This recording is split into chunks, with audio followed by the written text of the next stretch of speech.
This is the Serrano Brothers Podcast. Hi, friends. Welcome to the Serrano Brothers Podcast. We are not doing this regularly enough, Joshua. Dude, it was nice to take a little time off, Agreed. and just to kind of be. So, I'm glad that we, you know, I'm glad we took some time off, but I'm glad to be back at it too, man. So, Right. yeah, what's been going on with you? Oh, it's been pretty busy over here. You'll notice that, like, I'm in my new office, right? Okay, Um, what's the lowdown with? I now work for two churches, Okay, for Good Shepherd in Concord, and then now in St. John's in Antioch. how far away is Antioch from you? Oh, it's like 20 minutes. And you had your first Sunday this last Sunday there. Yeah, I did. We worship at Good Shepherd. Oh no, here at St. John's we worship at 9, and then at Good Shepherd we worship at 10:30. So you need to like jet right after the first service. Book it, but I think yeah, absolutely, I have to book it. Yeah, Mhm. So there's like no going over on the service for you. Like you got to time it just right. yeah. The worship service at St. John's can only take an hour long. So yeah, Do you use the same liturgies for each place? no,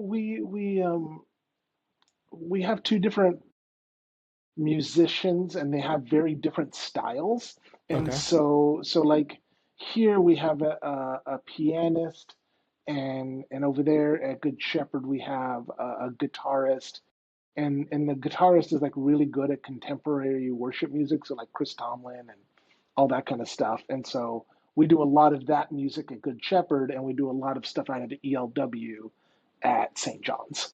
Okay, that's cool. But we still use like gathering, word, meal, sending, right? Like the four major parts of the worship service. Yeah. That's So cool. Right on. it is cool, and it's interesting how I got started. This whole like thing, right? So St. John's, um, the previous pastor left, and um, Pastor Manda, who was working at the synod at the time, was giving them and laying out their options because they realized that they couldn't afford a full-time person. And so she laid out the options to the church council. And then probably about a week or so later, I get a phone call from my parishioner saying, "Hey, I heard you're going to be the new pastor at St. John's." That's And I funny. was like, "What are you talking about? I have not taken a call to St. John's. Um, let me call the synod office." So I called the synod office. I talked to Amanda, and I was like, "Hey, Amanda, did you tell him I was going to be the new pastor over there?" And she said, "Absolutely not." I gave them a bunch of options, and one of them was sharing the pastor. And I was like, "Oh, okay." So this parishioner just kind of grabbed onto that. And then as I was talking about it with my parishioner and kind of telling this story about how funny it was to the church council, we all kind of realized like, hey, there might be something here. Like there might be an Mm. opportunity for us, right? Good Shepherd, they could probably afford me for 3 to 5 years, no problem, and then after that time, we would have to really like start making moves. And and so we thought, well, what if we went into this early when we didn't have to, when we weren't on our heels, but we could start thinking about it strategically. Right. And so um, we reached out to the president of St. John's, and we said, hey, would you all even be interested in doing this? And then we had a bunch of conversations, and and back and forth on what it could mean and what it would look like, and kind of feeling each other out to see where each other was with all this, and then we decided, and I put together a proposal, um, and as a part of that proposal, we agreed that both churches were going to vote on it, and it ended up being a unanimous vote from both churches.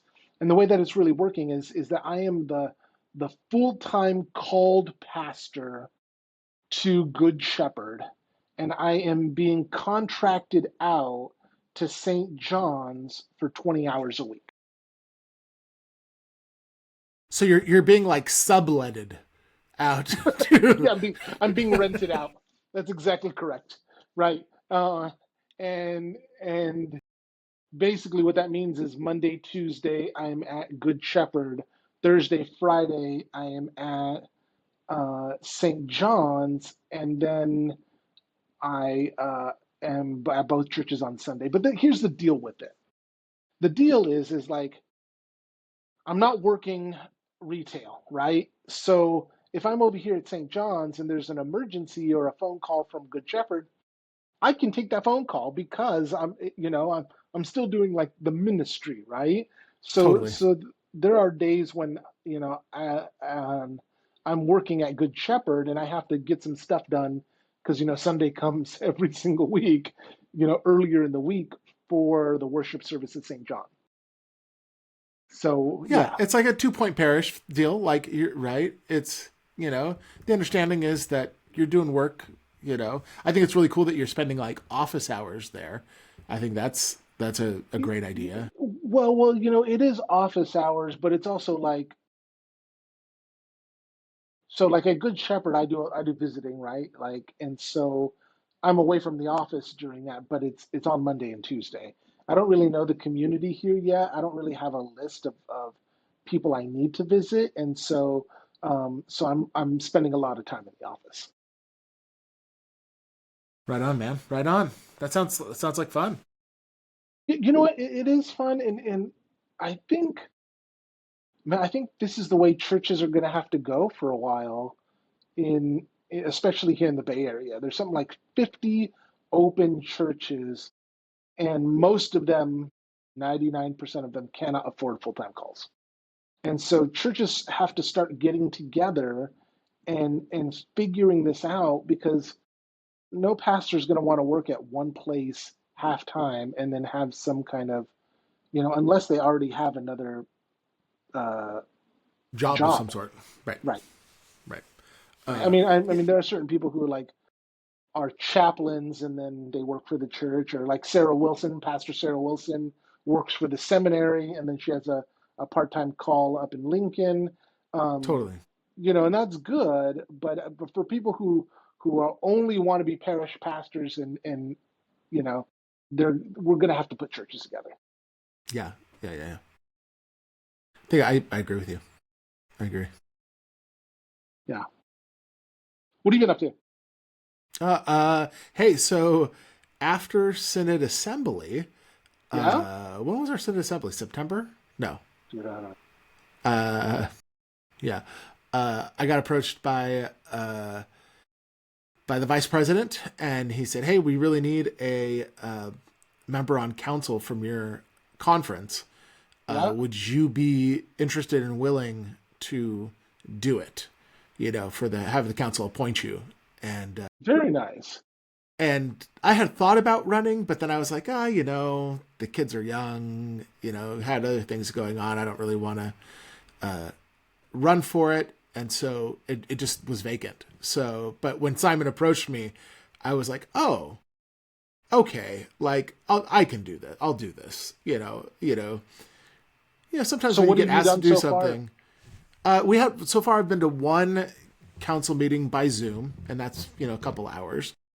And then the next thing I've done is we did which was really, I think, kind of wise of the synod, is to get everybody together for like a council retreat. And that was really just like getting to know each other and like spending time in each other's presences, because I'm pretty sure, I don't know yet, but I think council meets, often by Zoom. And I know they do get together in person, but I think that a lot of it's going to be through Zoom, and and so I think it's important, right? You got to be in the same presence as people to get to know them a little bit, because then it's not just a person on screen, and you've already developed relationships with them a little bit. So I think that was a really good thing. In fact, we went to that retreat center in San Dublin, San Ramon. Yeah, San San Ramon. Remo, San with Damiano. San Damiano. And can you believe in the 12 years I've been here, I had never been to San Damiano?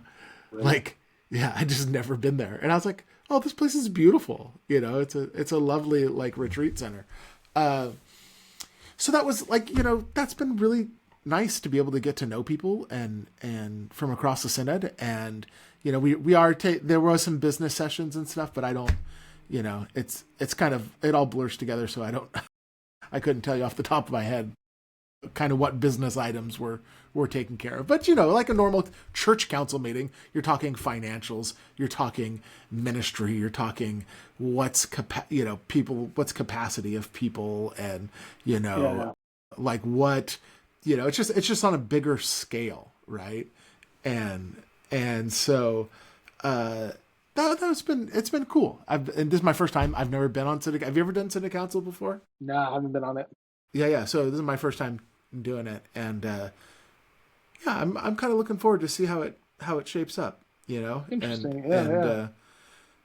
I think it felt like it felt you know kind of natural to be there, and um yeah, so that's like, besides synod council, you know not like, I mean, the church year's almost over, and I'm kind of I looking know. at my Now we calendar wrap up. going like, you know like, what's gonna happen? So uh yeah, uh I think it's good to like, I don't know about you, but like, with the election just happening, Well, are we right? going to talk about it? Are Well, we going to we talk are, about the but election? but I want to say this, like, I think it's good to have something to look forward to, Right. and you and I in next July, we're gonna go do a jujitsu retreat together, Oh, yes, right? we are. We're gonna go. Yes, we It's are. it's it's in like Mendocino County, and it's like a beautiful retreat ground, and we do like jujitsu twice a day, and then there's these beautiful like 4-star chefs who come in, and not beautiful physically, but the food is beautiful is what I'm trying to They're probably say. beautiful too. They're probably beautiful too. Yeah. Yeah. So I'm looking forward to that, like, so those are the kind of things I'm looking forward to right now, Yeah. for Thanksgiving. Next Good. month, I'm going to Hawaii. Well, that's going to be a lot of fun. Yeah, I'm celebrating 24 years Of what? of my anniversary, of being married to my wife. It's gonna be great. I So cannot believe it's been 24 years, Jeremy. I know. Yeah, Is I know. it? Is this the year that you've been together longer than you've been single, or was that? No, that happened at 19 because we got married when we were 19. Okay. Oh yeah. So you've been All right, year 20, I should say. right, right. I cannot Yeah, believe you've been married 24 years. That's crazy. that's You're wild. old. You're really Yeah. old. But then we got Thanksgiving right after that, and we'll be in Orange County with my daughter. So yeah. That's nice. That's nice. So So so yeah, around Thanksgiving, um, especially with the election, right? How do we? How do you deal with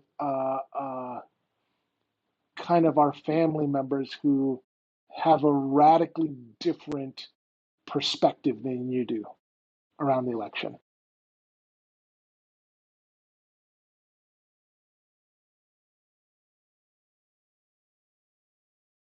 And I ask because there is I hear two things, especially online. One of them is like people posting and saying, "Well, I can still be friends with the people who vote against me," right? And then you have other people who are posting and they're like, "If you disagree with me, unfriend me." right, right.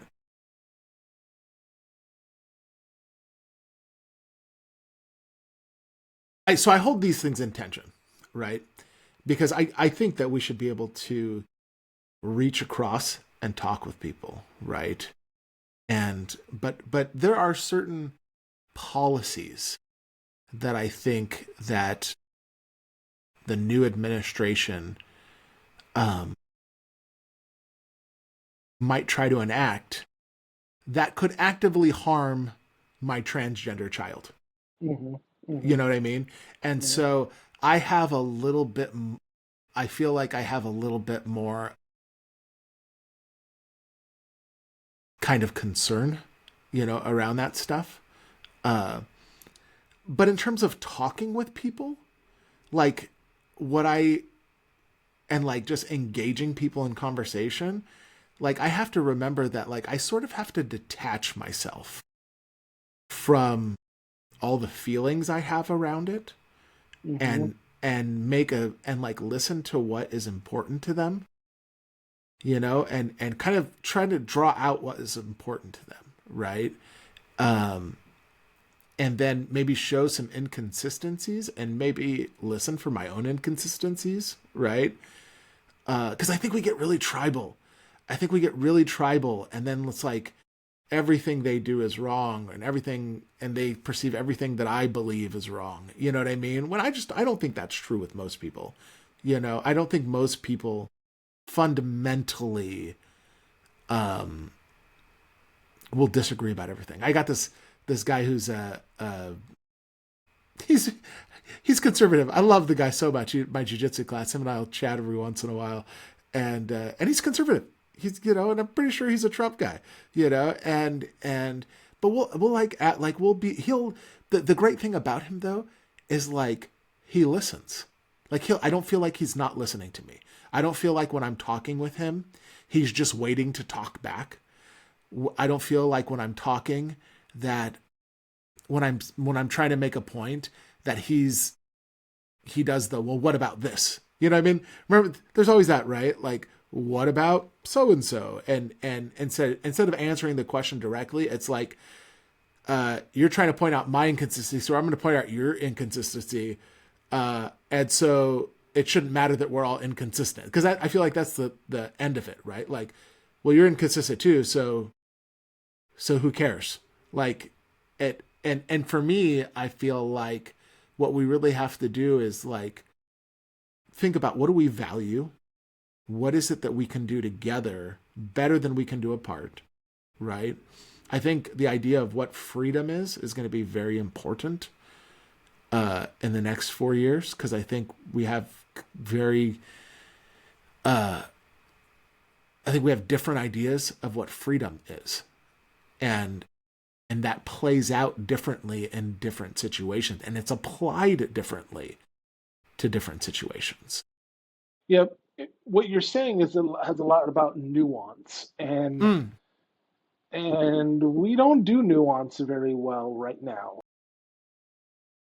Yeah, yeah, I don't think we do nuance very well, and I think we do a lot of stuff from like, and I think both sides does this, like just a lot of gut reaction emoting, Right. you know, Right. and and and rather than kind of really looking for what do people value and what and how can we enact those values, you know, like I find it very inconsistent that the religious right has backed Donald Trump, like because I we used to believe in this country that character mattered, that in Hmm. order to hold office you would want to trust someone to do, and that to do what you would have them do, and they kind of had to match your own values, right? And so and and I see a very inconsistent through line on the right, you know, that um where they don't, sorry about that, um where it's like they've totally, I feel like they've totally given up on that. Yeah. um Yeah. and in order to have a better economy, which means getting rid of immigrants and also protecting fetuses, You know what I mean? Because they value protecting fetuses. So they know that he will do that. Um, and regardless if he sleeps with porn stars or all the other stuff that, convicted, all the things, right? Right, right. And so we like my current question when I'm talking with people and trying to understand what's going on with them is what is it how could you vote in that way? How can you trust somebody like that? You know, Mm-hmm. to do what you really want them to do, you know? Mm-hmm. So I don't know. I guess it's in terms of talking with people. Let's get back to the subject. In terms of talking with people, uh, I'm trying to listen, trying to ask pointed questions, right? And I think it really takes But not just refining a question well. and not Uh, just gotcha questions though. Not just that's a exactly. like, not just but like I think I think actually when Jesus tells us to love our enemies, that when we love people, we actually try to really seek to understand them. And so really understanding why they are voting the way that they are. Even if it, it and with policies like that may even hurt your child. Like, why is this person voting for something that may hurt my child? But I think you're right. You have to be a little bit distanced from that and be able to differentiate in order to seek deeper understanding. Um, and I think that that's loving your enemies, Mm-hmm. right? We see opposite sides of the aisles truly see each other as each other's enemies. And the only way for us to move forward, I think, is true love, which means that we have to understand and not just put on the other side whatever we think they are. Yeah, I think that's a good point, and I think um, it reminds me of when my kids were younger, much younger. I remember one was saying, well, "This so and so, this person, he or she's my enemy," and was just talking about that, and I said, you know what the best way of getting rid of your enemy is, and What? and the kid rolled their eyes and said, "I know, Dad, to make them my friends." And it's a famous quote that I would always tell them. Right. I think it's Abraham Lincoln, um, and and and I think that's partially a thing, right? Is Absolutely. we have to listen to people, and we have to be able to disagree with them. I'm not a big fan of casting out. I think people are too complicated for that. I think Yeah. we all contain multitudes. Hmm. I don't think it's as simple as um, one side or another. And but that's so like that kind of understanding people as complex, multi-layered folks, and that's hard work. It's easier to just write somebody off because they believe one thing, right? It's so easy. Or they're not a part of your tribe. Exactly. It's so Right. easy to write people off, Right. and I see people on the left and the right do that constantly. And I feel like I'm part of both worlds because my experience of like the jujitsu community, they're pretty conservative, Yeah. Yeah. and some of them have, not all of them. Obviously, I'm not trying to bait with the people who post, but they got there's some toxic ideas about what masculinity is, Hmm. and I'm not by no means am I saying that's everyone. I'm just saying the people who post, that's I see a lot of it, and but I see it on the left as well. you know, and that's also, I find that also to be very difficult. So Yeah. And I have no anyway, doubt some people are going to hear you saying this and are going, "Oh, well, you're just milk toast in the middle, lukewarm." Like, but I don't think that's who you are at all. Like, you have deep convictions about things, and at the absolutely same time, you're willing to truly try to understand somebody who has made themselves your enemy. right, right, absolutely. You know, uh, I think, I think, I don't know. Part of that feels like I'm not a conflict avoider, Yeah, neither right? am I. I run I'm towards not, conflict. I'm not a conflict avoider. Um, and I also don't get, I also have pretty thick skin. So I can hear things that make me go, ugh, and be like, okay, Hmm. I'm gonna detach myself from that. Hmm. Let's try to get past the reactions, right? And I feel like that's the mature thing to do, is when people want to hit you with gotcha questions, pause. You know who I think's masterful at this? Hmm. Pete Buttigieg. I think Pete for that, president 2028. I'm calling it now.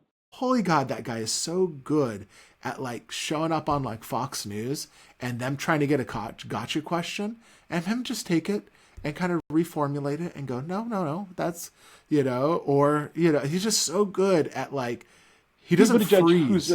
who's a committed Christian, Yes. you know, His spirituality is on point in the way he professes, how who he, Jesus is. who Jesus is, how he lives that out in the world. I'm like, I'm Team Pete, you know. For sure, So, for sure. um, yeah. How do you? Anything you would add to that? How you would deal with people you disagree with?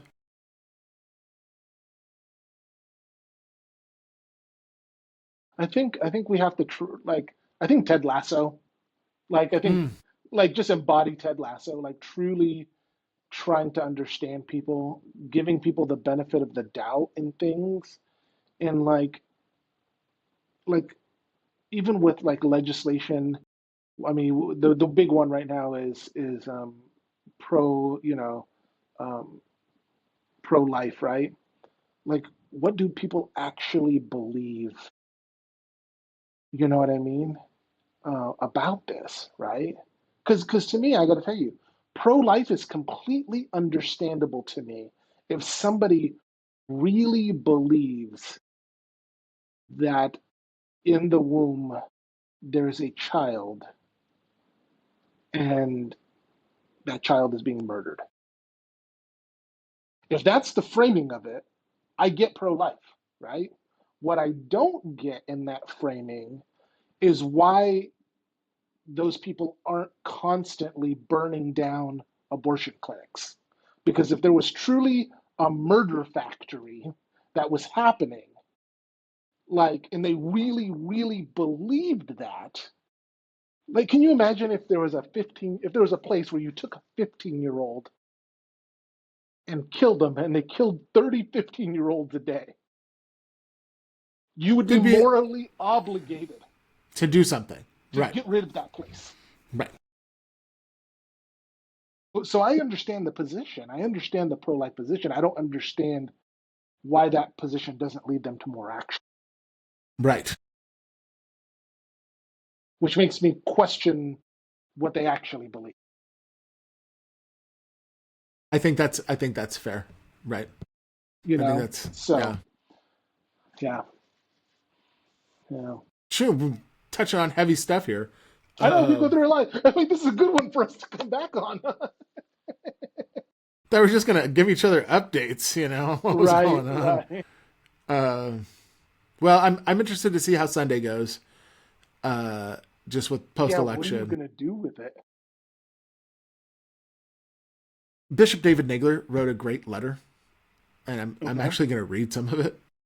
So, okay. because I think we have to remember that like the ELCA is not as progressive as we think it is, and as we'd like to believe, and it is a very purple denomination, Hmm. and and We all receive one body of Christ, and we are one body.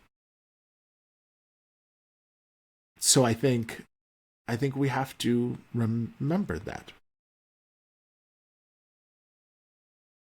So yeah, I mean, could you imagine like us denying people communion because they didn't vote the way we wanted to vote? Like I mean, like that'd be terrible, you know. But that's No, kind of. yeah, I'm not saying anybody's done that, but like just to hold that in your heart.